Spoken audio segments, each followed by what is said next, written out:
Hey shippers, welcome back to Fandom Basics. Last time we discovered an OTP, and before that, shipping and canon versus non-canon. So now it's time to dive into some tags and terminology used to define fics and just general works out there. Starting off with a pretty common one you might run across, OOC. OOC in this context stands for out of character, meaning that a character is acting outside the parameters of their established character traits. You may or may not have heard such complaints surrounding Jesse Eisenberg's Lex Luthor or Alexander Luthor portrayal. This term can be applied to both canon and fan works, but tends to be used different ways in each instance.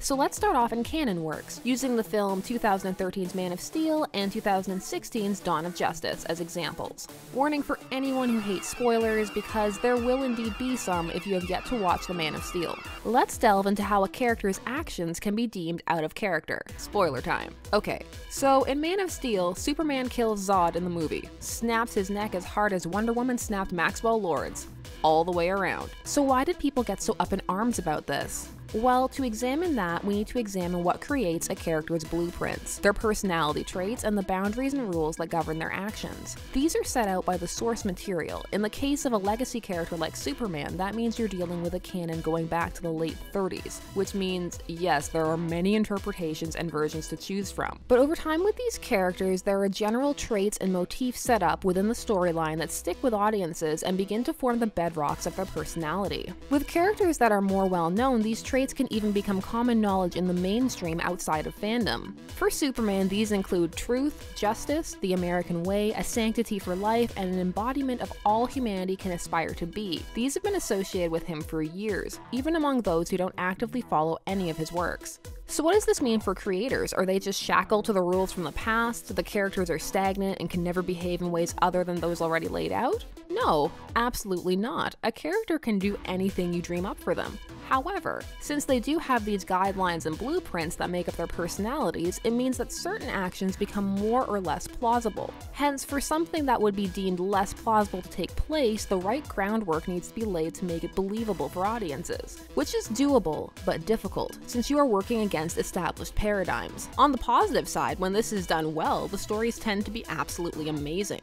However, when done badly, it can come across as an attempt to force the characters into whatever shape the creator needs to further the plot, hence making the framework of the story visible and thusly less immersive. OOC is definitely judged more harshly in official canon works than in fan ones, since official works automatically get added to the lexicon of the character's history and are either something to be embraced or worked around in fan works. A character can also be rendered OOC based on performance or dialogue. This is different than when a character's actions render them to be OOC. It's this difference that can be used to define the performance in Dawn of Justice's Lex, a Lex who does very Lex-like things, but acts in a decidedly atypical Lex way. A character's standard demeanor is also a buildup of history, and certain performance styles can push the established or known expectations and push a character past a point where they are easily recognizable as their source. This tends to be the foundation of statements such as, "That's not my Batman," or "Lex would never do that." This can result in the much feared fan backlash,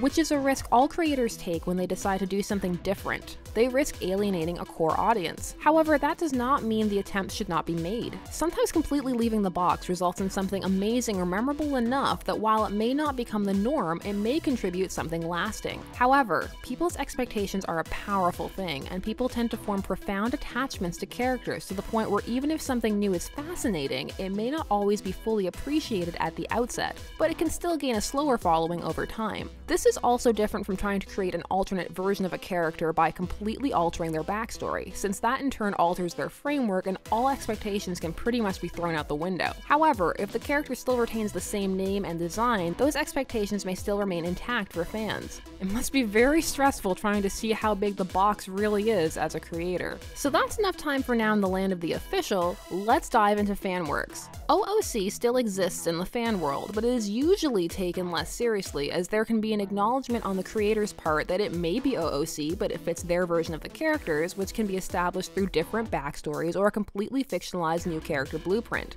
OOC can also be humorous and used in crack stories, or it can just be someone experimenting with character voice and finding what works for them. If a community is kind and positive, OOC is just understood and accepted, as to create any work takes tremendous effort. There can, however, as always, always, alas, be some negativity. Some use OOC as an argument to justify or not justify certain ships based on characters' supposed canon traits, which in extreme cases can lead to ship shaming by claiming there is no evidence for a certain ship or that for certain characters to spend time together would be OOC.